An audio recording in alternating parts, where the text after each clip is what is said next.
Hop là. Et bonsoir à tous, bonsoir à toutes, j'espère que vous allez toutes bien et bien. Nouvelle session découverte qui se renommera à présent Gaijin Flash, puisqu'on va surtout parler de jeux japonais, des jeux japonais un petit peu obscurs ou des jeux japonais un petit peu oubliés. Et ce soir il sera dans sa deuxième catégorie, dans la catégorie jeux oubliés, licence même oubliée par son éditeur, puisqu'on va parler de Ganbare Goemon, une franchise de Konami. Et donc on va pas parler de tous les jeux Ganbare Goemon parce qu'il y en a au moins une trentaine, voire une quarantaine. Ce soir on va s'occuper des tout premiers jeux Ganbare Goemon. On va apprendre un petit peu leur genèse, les premiers épisodes, les premiers succès. Et du coup on va pas trop perdre de temps. Hop, j'ai mis un superbe setup. On va perdre de temps et du coup on va commencer à parler justement de ce Goemon. Et du coup on voit ici les images du tout premier jeu, Mister Goemon, qui est sorti en arcade en 1986, édité et développé par Konami, puisque dans les années 80, Konami c'était un des darons de l'arcade. Et donc, hop, on est dans ce jeu où on dirige donc ce bon vieux Goemon qui est poursuivi par des bandits. Et pourquoi il est poursuivi par des bandits, on va l'expliquer un peu plus tard. Et je vais vous faire une première vie. Donc Goemon qui est basé sur le personnage de Ishikawa Goemon, qui est un petit peu le Robin des Bois japonais. Pourquoi ? Puisque du coup c'était un ninja assez connu pour aller essayer de...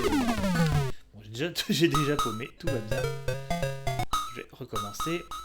Qui était connu pour voler l'argent des riches, l'or des riches, et essayer de le redistribuer aux pauvres. Mais à différence d'un Robin des Bois qui est un personnage de fiction, Ishikawa Goemon a réellement existé, du moins on suppose qu'il a vraiment existé, et il était beaucoup plus hardcore, semble-t-il, que Robin des Bois, puisque lui vraiment il n'hésitait pas à couper des têtes, il n'hésitait pas à vraiment se battre, libérer ce coup-ci. Et Ishikawa Goemon est donc sévit au Japon au 16e, 17e siècle, entre 1580 et 1600, 1620 par là. Et il est très connu aussi pour sa mort, puisque Ishikawa Goemon, lors d'un assassinat qui n'a pas réussi, s'est fait choper par la police. Et hop, je vais mettre ça en grand format, ce sera plus joli. S'est fait choper par la patrouille et a été exécuté publiquement dans un bain bouillant d'huile bouillante en public. Et voilà, du coup, pour donner une bonne leçon, dire ne vous en prenez pas aux riches, c'est pas bien. Et du coup, le personnage de Ishikawa Goemon est rentré dans la légende, voilà, comme un personnage de fiction important. Et donc, il y a eu de nombreuses adaptations dans la culture, la pop culture. Et Ganbare Goemon est peut-être l'une des plus célèbres adaptations, puisque du coup, c'est une série de jeux débutée en 86 avec Mister Goemon et qui va s'étendre sur plus de 30 ans. pas plus de 30 ans, mais sur près de 30 ans. Près de 30 ans. Et donc du coup, transition de fait pour parler de ce tout premier jeu, Mr. Goemon, donc sorti en arcade en 1986. Ah et bah je termine du coup le premier niveau, youpi. Où on dirige donc Goemon, qui est un ninja qui se bat avec une pipe dorée, et qui doit échapper aux gardes qui lui veulent du mal. Et donc le gameplay est tout simple. On dirige notre personnage de gauche à droite, comme dans un side-crawler classique. Il peut attaquer avec sa pipe. Il peut aussi récupérer des objets pour les jeter et tuer tous les gens qui sont sur le passage. Et il peut également sauter. Et du coup, la petite subtilité qui rend perturbante, c'est que sauter se fait sur le bouton en dirigeant son stick vers le haut. Donc, du coup, je joue à la manette, je joue à la croix. Mais du coup, il faut diriger sa manette vers le haut. Comme dans un jeu de combat, en fait, comme dans un Street Fighter par exemple. Et c'est vraiment perturbant parce que du coup, on n'a pas l'habitude de ça. Et donc voilà, on doit échapper aux gardes qui nous attrapent. On peut des fois en réchapper, mais j'ai jamais vraiment pigé comment ça marchait. Et voilà, je finis par vous capturer, par vous buter. Et donc, du coup, on progresse comme ça. On récupère le pognon. Et donc du coup, il y a a priori 5 niveaux. 5 niveaux qu'il faut traverser. Et donc évidemment, c'est extrêmement dur, hein, c'est un jeu d'arcade, le but du jeu c'est de vous faire cracher de la thune. Et donc c'est vrai que le jeu est il est rigolo, ça va être extraordinaire. Je vous conseille de le faire si vraiment vous intéressez un peu à l'histoire du jeu vidéo, tout ça. Mais le jeu en lui-même n'est pas si intéressant que ça. C'est vraiment un jeu de plateforme tel qu'on pouvait les voir à l'époque. Mais du coup, hop, on va pas perdre de temps. Merde, j'ai fait n'importe quoi. Alors, hop, on va passer à ce qui nous intéresse.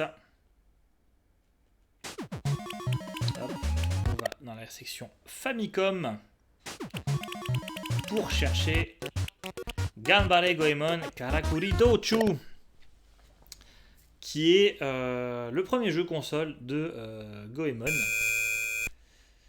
Et donc, pas perdre de temps non plus.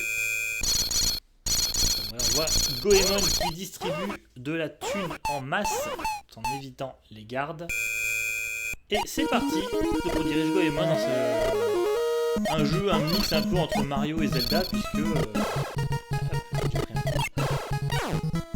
coup on évolue dans un monde vu de dessus, voilà, on peut monter, on peut descendre.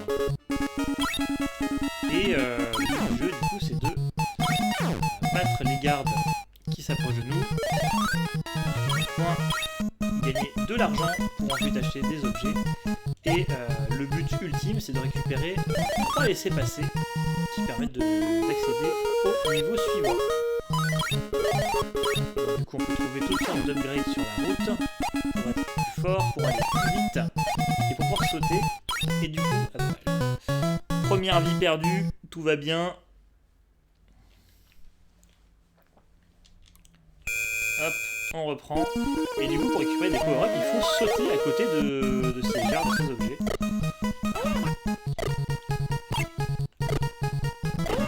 Les fondamentaux sont toujours là. Goemon se bat avec sa pipe, avec sa grosse pipe. Hop.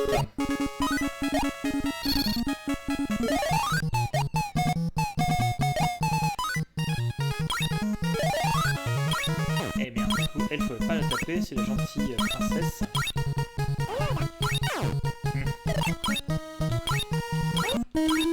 Donc il y a deux types d'upgrades, les upgrades d'armes et les upgrades de vitesse, réalisés par les Gekas, en haut, les petites tongs. Et du coup il y a aussi des boutiques. Là voilà, je peux acheter une bougie pour 30 pièces, 30 Rio, mais je n'ai pas les autres, je n'ai que 20.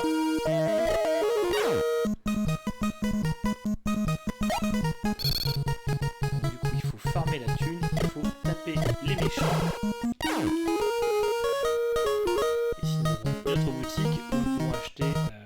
Divers objets comme du temps supplémentaire, ça je crois que ça redonne de la vie, et ça je sais pas ce que ça fait. Et de toute façon, je tombe là-dessus. Coucou Fantomona, comment vas-tu? Hop, on va essayer de chercher la tunasse dans le pot, un petit peu comme un formulaire. Hop, faire attraper la jolie demoiselle qui nous donne des points supplémentaires.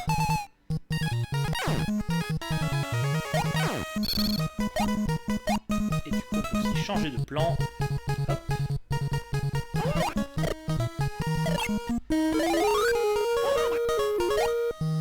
Donc cet épisode n'est pas sorti chez nous comme tous les jeux qu'on va voir aujourd'hui. Aucun n'a eu les faveurs d'une sortie occidentale puisque The Secret Passage joué, machin, 50. Allez, on va faire ça parce que du coup, vous allez voir la technologie de 1986. On se déplace ici dans un labyrinthe en vue subjective. On peut trouver des objets, à savoir des pognons, une vie supplémentaire. On peut aussi se poser, récupérer le laisser passer, hop, et sortir.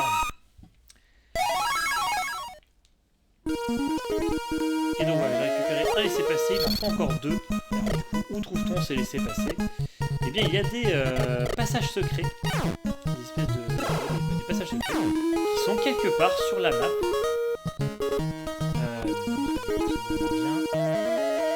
Et du coup, il faut les trouver. Ah bah, du coup,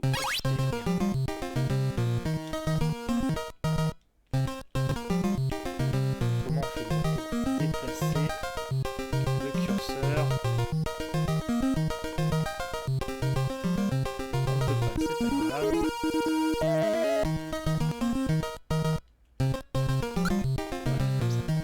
Hop. Une petite armure.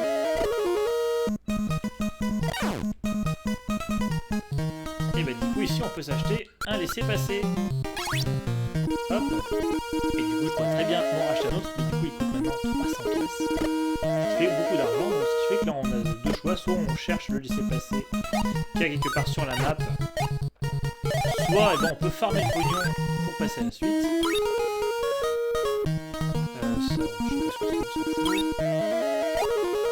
Mais voilà, on sent qu'il y avait ce côté faire un peu un jeu d'aventure à la Zelda, même si Zelda est sorti, je pense, peu de temps avant. Donc je sais pas si vraiment plus inspiré de Zelda. Mais c'est clairement un jeu dans l'esprit. Bien là, toi. Alors, je vais moi finir un niveau pour vous montrer à quoi ça ressemble.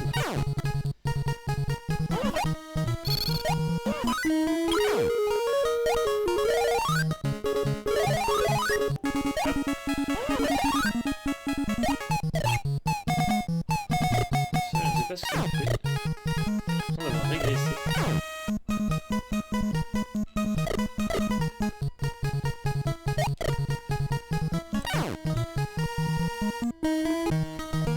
Seeing the night, yes.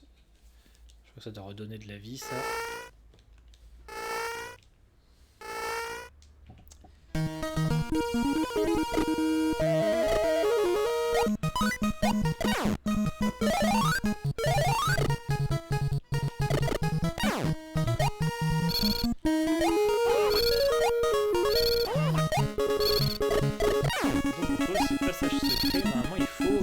Sauter à certains endroits. Un tonneau qui s'est barré, évidemment. Et donc oui, du coup, les tonneaux avec les bonus repop à l'infini. Après, si je veux récupérer le pognon qui est dedans, et bien, il suffit de sortir et de revenir. Ça revient, ça revient.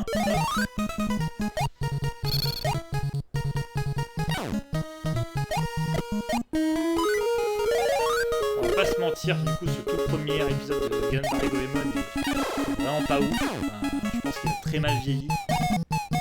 Je sais pas s'il était dans les standards de l'époque. Mais c'est un jeu intéressant dans l'histoire puisque c'est le jeu qui a mis le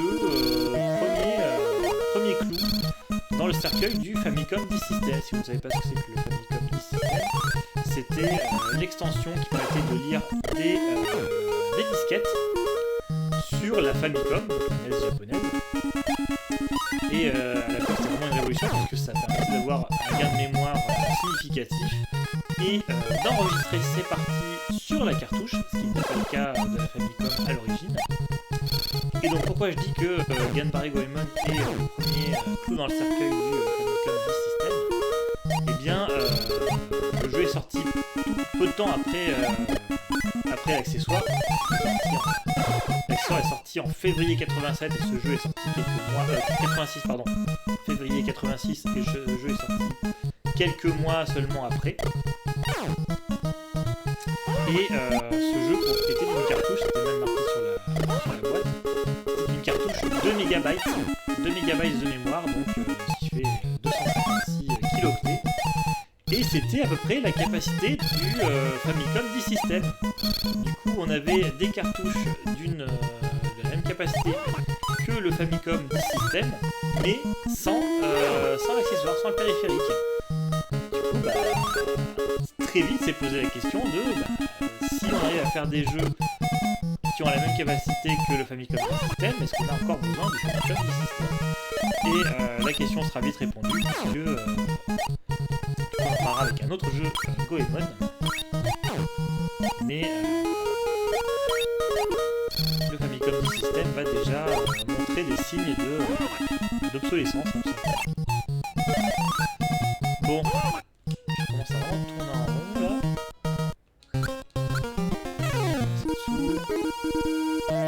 Alors, là le jeu est en anglais, c'est une version qui a été traduite par des fans. Comme tous les jeux qu'on va voir ce soir, c'est que des fan trad.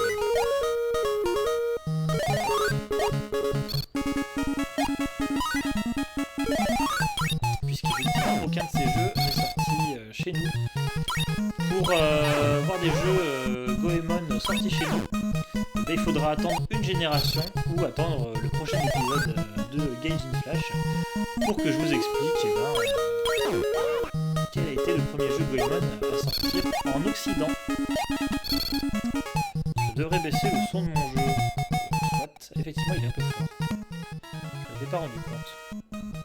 Est-ce que c'est mieux comme ça, Fantomona? Heureusement que le chat est là, vaillant, pour me dire ce qui se passe. Alors du coup, qu'est-ce qu'il y a ici? Encore une boutique.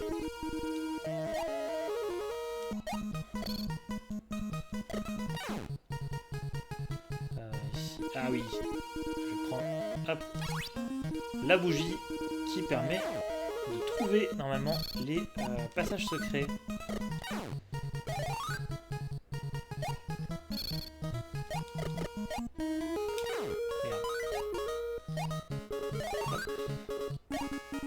Yes, et voilà.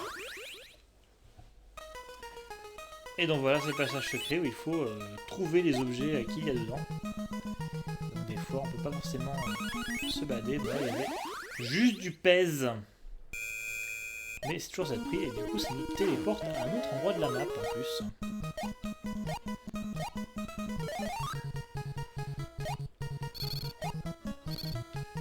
Ah merde.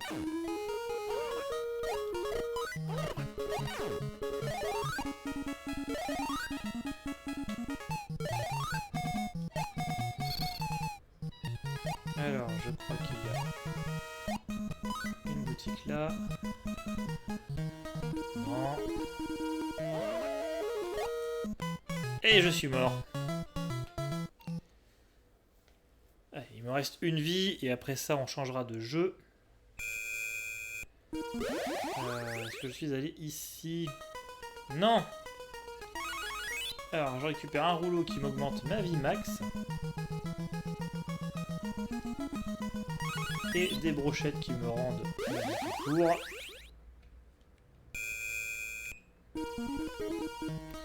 Non. Merde.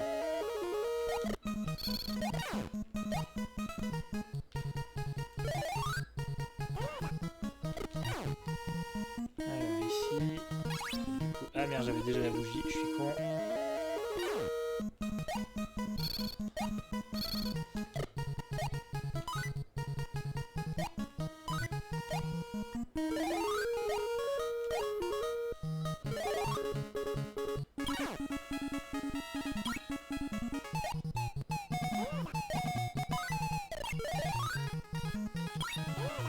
Alors, est-ce que je suis allé ici par hasard? Oui.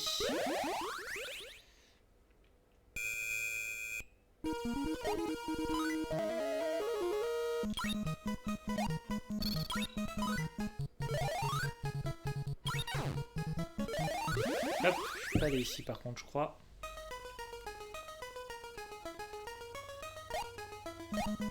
Hop. Ici il y a du pognon.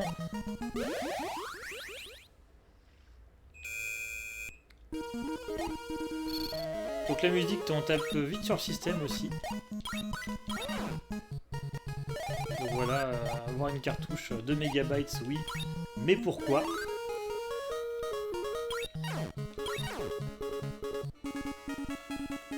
C'est dans l'autre boutique qu'il y a... Hop. Un troisième laissez-passer. Et normalement, si je vais au portail... Merde.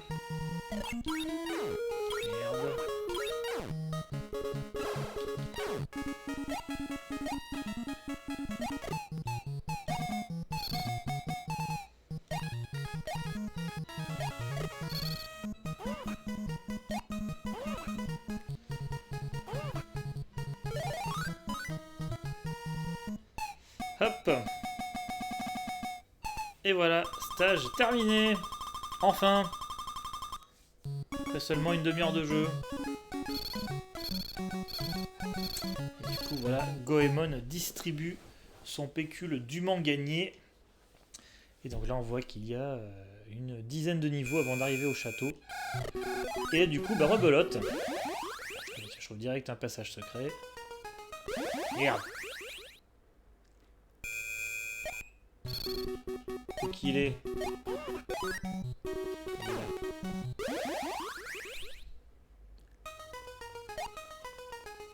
Hop. Des brochetas. Et c'est tout. Et du coup, évidemment, eh ben, on est en difficulté croissante. Hein, c'est-à-dire que les niveaux sont de plus en plus durs, avec des monstres de plus en plus relous. Tout est de plus en plus cher aussi.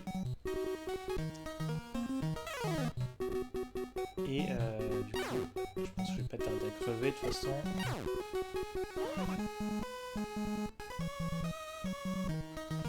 Some shop sells pastis. Donc il y a aussi certaines boutiques, enfin certaines baraques qui vous donnent des indices. Hi Muraemon, how you doing? C'est Muraemon, enchanté. Ah oui, comme dans Mario, du coup il y a des boîtes qui filent du pognon à l'infini, enfin presque.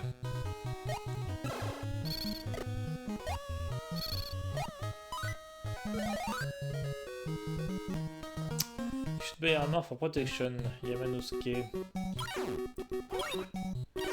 Pas besoin d'armure quand on a du talent. Hop. Faut aussi acheter des chapeaux qui nous protègent.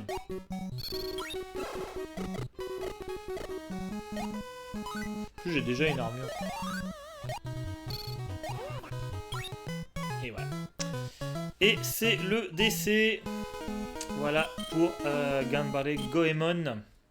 Karakuri Douchu. Hop. Et du coup, on va pas perdre de temps et passer directement à Ganbare Goemon 2. Sorti du coup 3 ans plus tard, toujours édité et développé par Konami. Et du coup, Ganbare Goemon 2 propose une petite nouveauté. On peut jouer à deux, on peut jouer avec Ebisumaru, qui est le premier sidekick. Celui que vous voyez à droite, qui est connu pour son appétit pour la nourriture, sa maladresse légendaire, et également être le meilleur ami de Goemon. Et du coup, une petite histoire pour introduire. Mais sinon, le jeu est sensiblement le même. On se balade de salle en salle. C'est une musique qui est un peu plus funky.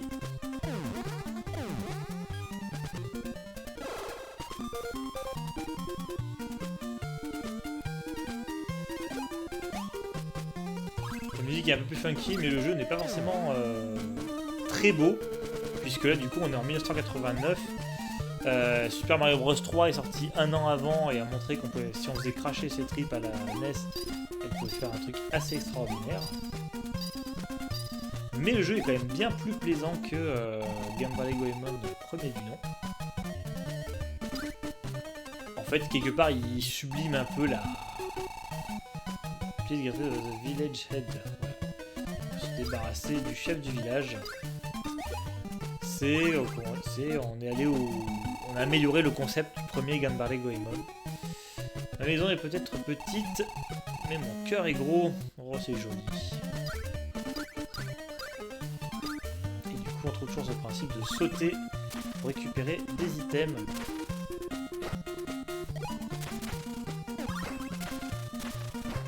Du coup, j'ai récupéré une arme de merde, voilà. C'est mieux. Alors, tu es sorti de prison? Oui, tout à fait.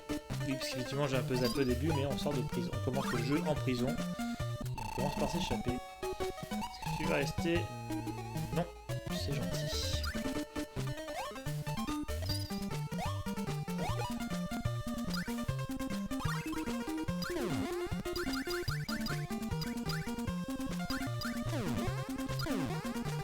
Et donc voilà, donc on peut jouer à 2 joueurs, et sauf qu'on joue en 2 joueurs, non pas comme dans Mario, chacun son tour, on joue à 2 joueurs en coop. Et donc il y a aussi des petits stages comme ça de pure plateforme Mario-esque. Quelque chose qui reviendra aussi par la suite. Est-ce qu'il y a quelque chose ici? Non.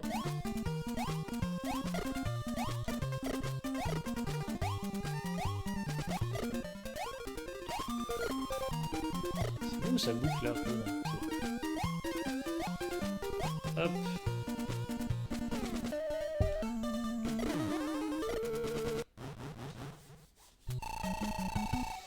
You like to buy. Allez, on va s'acheter un petit onigiri. Parce que la bouffe c'est bon pour la santé. Qu'est-ce qu'il y a ici? Ah, et ben voilà. Le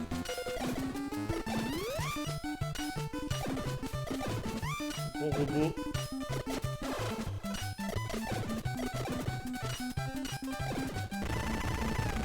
Et voilà. Ah non, il est pas mort. Pardon.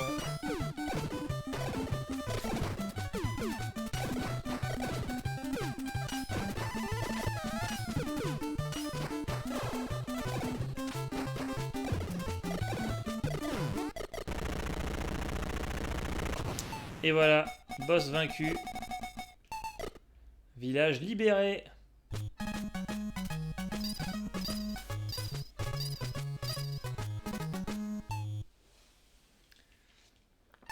Donc même s'il est un petit peu austère, c'est un jeu de plateforme assez sympathique qui mérite d'être essayé. Même si du coup vous aurez compris, soit vous êtes comme moi, vous êtes un petit pirate et vous le prenez en émulation, soit vous pouvez l'acheter sur Famicom et jouer sur votre Famicom si vous en avez une. Alors, qu'est-ce que je peux tester comme Yumi Food Want some Hot Rice? Allez. On va tester le Hot Rice. Là,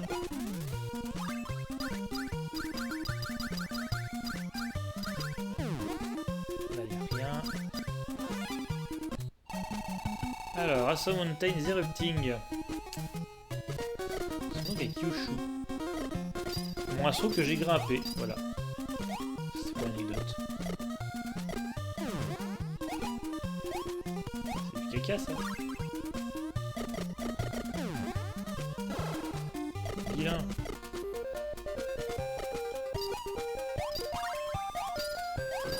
On va récupérer du caca. Ah. Je me suis fait embarquer. Ah oui, mais du coup, ça je sais que mon saut est en éruption.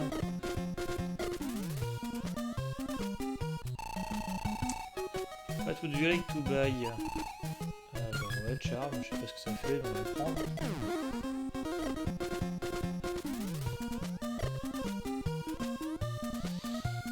C'est là que c'est des phases un peu chiantes, mais on sait jamais vraiment où il faut marcher. Hop.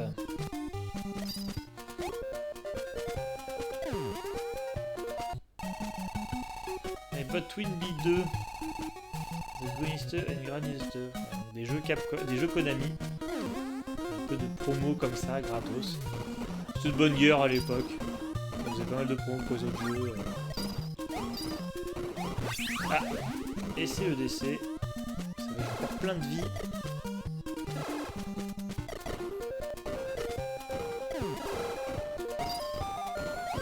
Bon, on va éviter de rester là. Sous les éboulements. What would you like to buy?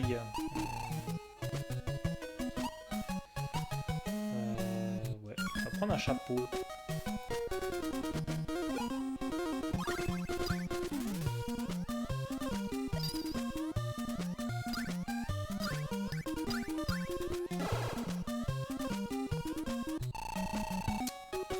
Allez, un petit bain chaud.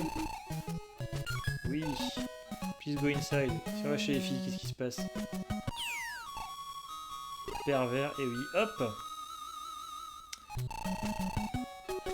Et du coup, je me suis pas du tout... Allez, j'ai plus de sous. À mon avis, si on va dans le bain chaud normal, on peut restaurer sa santé. Et du coup, je me suis pris une bassine sur la tronche. Sakurajima, ce sont des radis. Qu'est-ce qu'il y a ici? You need the free passes to clear the gate. Ah bah, comme dans le premier Gan Marie Goemon, il faut 3 laisser passer. Encore un bain chaud.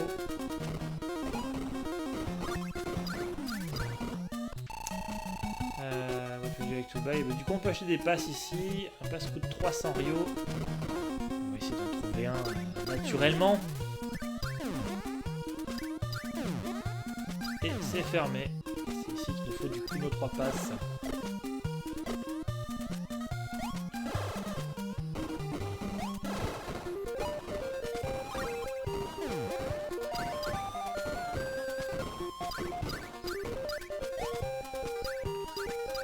Du coup, est-ce qu'il y a encore des passages secrets dans celui-là? Je ne sais plus. Et je décède.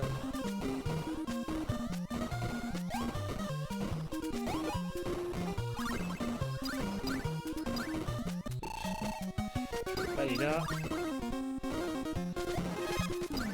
Hop, une petite vie supplémentaire, ça fait toujours plaisir. Je pense que je vais la perdre en 3 secondes.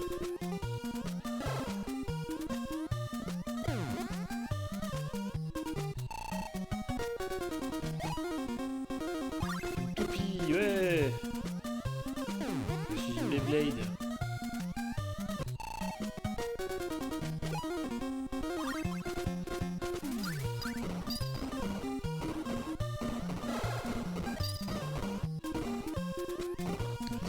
Par là. Ah oui, il y a un passage secret ici.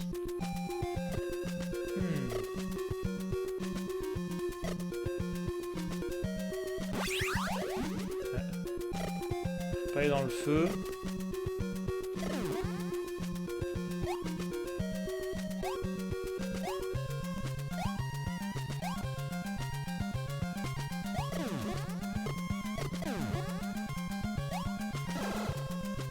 C'est de la plateforme ras du cul.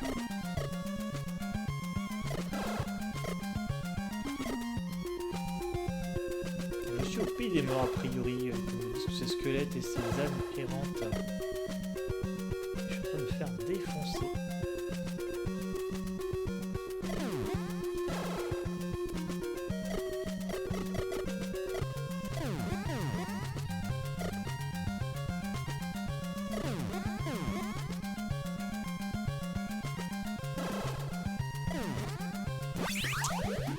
Et je suis mort. Et voilà. Fin du game. Hop. Fin du game, du coup on va s'intéresser au jeu suivant. Ganbare Goemon Gaiden Kieta Ogon Kiseru.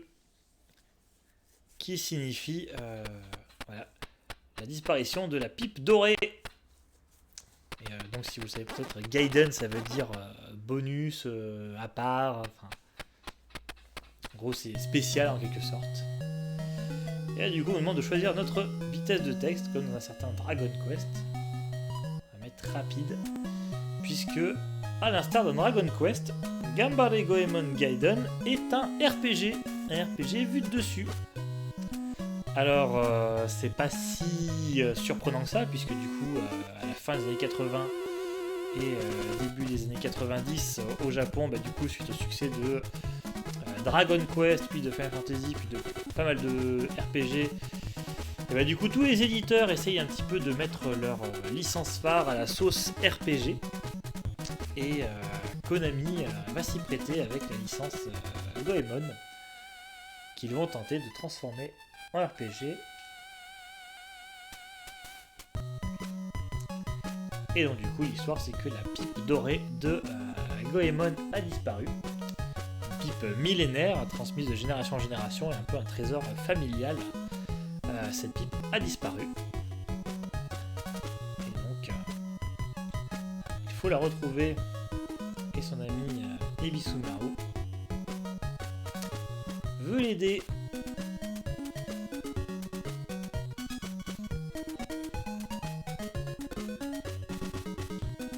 Il y avait beaucoup de texte. Hop là, en fait il y avait select. Et du coup c'est vraiment un RPG à Dragon Quest avec vue de dessus. Et surtout, si on se balade un petit peu au bout d'un moment, on est vraiment sur le world map, on peut accéder aux différentes villes. Là on a ce qui va servir un donjon et paf, un combat. Et du coup, comme dans les RPG japonais, un combat avec menu, donc du coup on a des points de vie, des points de jutsu, des points de technique pour combattre nos adversaires. Hop, Ebisumaru attaque, le voleur perd 8 points de vie.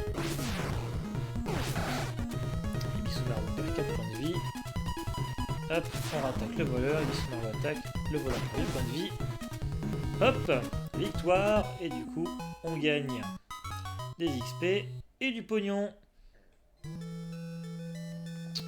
Donc, Ganbare Goemon en tant que tel n'est pas un jeu très marquant, surtout qu'il est sorti en 1990. Mais il va être le deuxième clou dans le cercueil du Famicom Disk System, puisque il sera le premier jeu à avoir une capacité de 4 mégabits et la capacité de sauvegarder, c'est-à-dire qu'avant il y avait certains jeux qui proposaient de sauvegarder. C'était le cas de certains jeux comme je crois que Dragon Quest 1 et 2 utilisaient encore un système de mot de passe. Final Fantasy 1 version japonaise, je sais plus si c'est le mot de passe aussi, en gros. Les piles de sauvegarde dans les jeux Famicom c'était quand même assez rare. Et là du coup on a un jeu qui montre qu'on peut du coup faire sans le Famicom du système, que clairement c'est un appareil qui est complètement désuet. Et effectivement, suite à ça, le Famicom du système disparaîtra. Après la Famicom aussi disparaîtra puisque ce sera l'année d'arrivée de la Super Famicom. Et donc cette technologie était amenée à disparaître.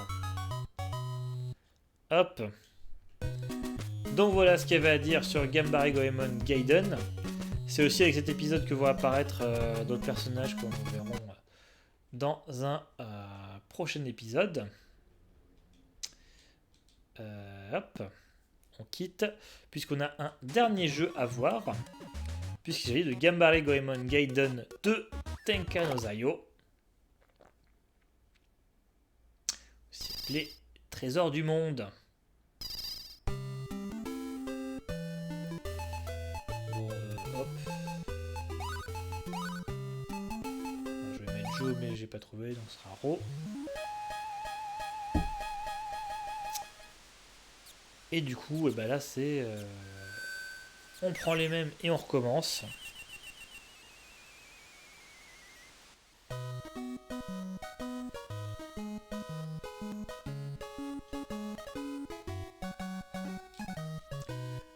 Goemon est tout seul chez lui en train de chiller. Tout va bien. Quand Ebisumaru vient l'emmerder. Goemon, big news!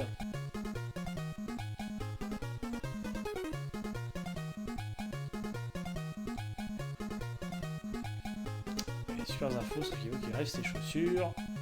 Hop, voilà, c'est fait. Regarde le journal. Blabla, Oedo, blabla. Hop. Il parle d'un tournoi, je crois. J'ai pas eu le temps de lire. Pour déterminer qui est le roi des voleurs.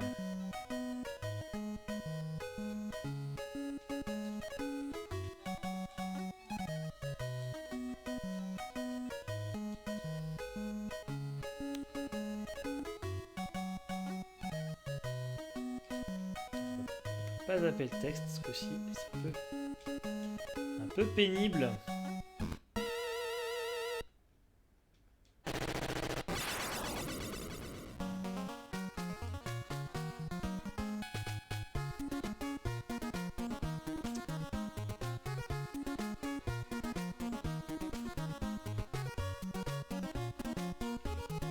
Merde, pardon. Fausse manip. Vous n'avez rien vu.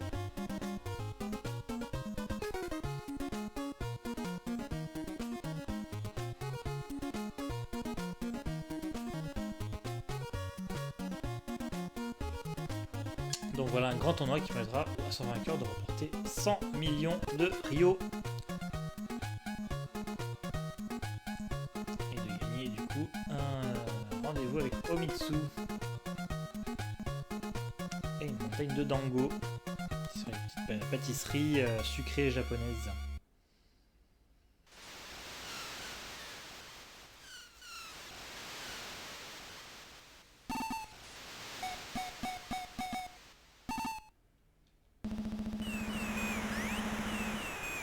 Hop. Et du coup là il y a encore une grosse phase de blabla. Donc on va s'arrêter là. Voilà, donc c'est encore une fois un RPG. Vraiment sur le même principe que le premier, avec des combats aléatoires, des donjons, des boss, etc. C'est vraiment un RPG très classique. Il n'a pas grand intérêt, à part si vraiment on est fan de Goemon et qu'on veut tous se faire tous les épisodes. Donc on va arrêter notre épisode là-dessus. C'était la petite présentation express de Ganbare Goemon. On peut commencer à jouer. Oui, vraiment, c'est le même principe, vu du dessus. Avec menu et tout. Hop. Et pareil, celui-là n'est jamais sorti chez nous, il était traduit par des fans. Donc voilà, c'était les 5 premiers jeux Goemon, sortis à la fin des années 80 et début des années 90. Et on se retrouvera très bientôt pour un nouvel épisode de Gaijin Flash, pour parler des jeux, comme c'est marqué ici, pardon, Mystical Ninja Starring Goemon, puisque c'est le nom occidental de Goemon, et du coup on verra quels sont les premiers jeux Goemon sortis chez nous. Voilà, et j'espère que ça vous a plu, que vous avez quand même appris quelques trucs. Tu arrêtes pile quand j'arrive. Oui, exactement, j'arrête pile quand tu arrives, puisque je me suis dit merde, non pas lui. Mais du coup, si jamais ça vous voulez encore passer la soirée avec moi, je vous retrouve dans une grosse heure à peu près pour jouer à Dark Souls.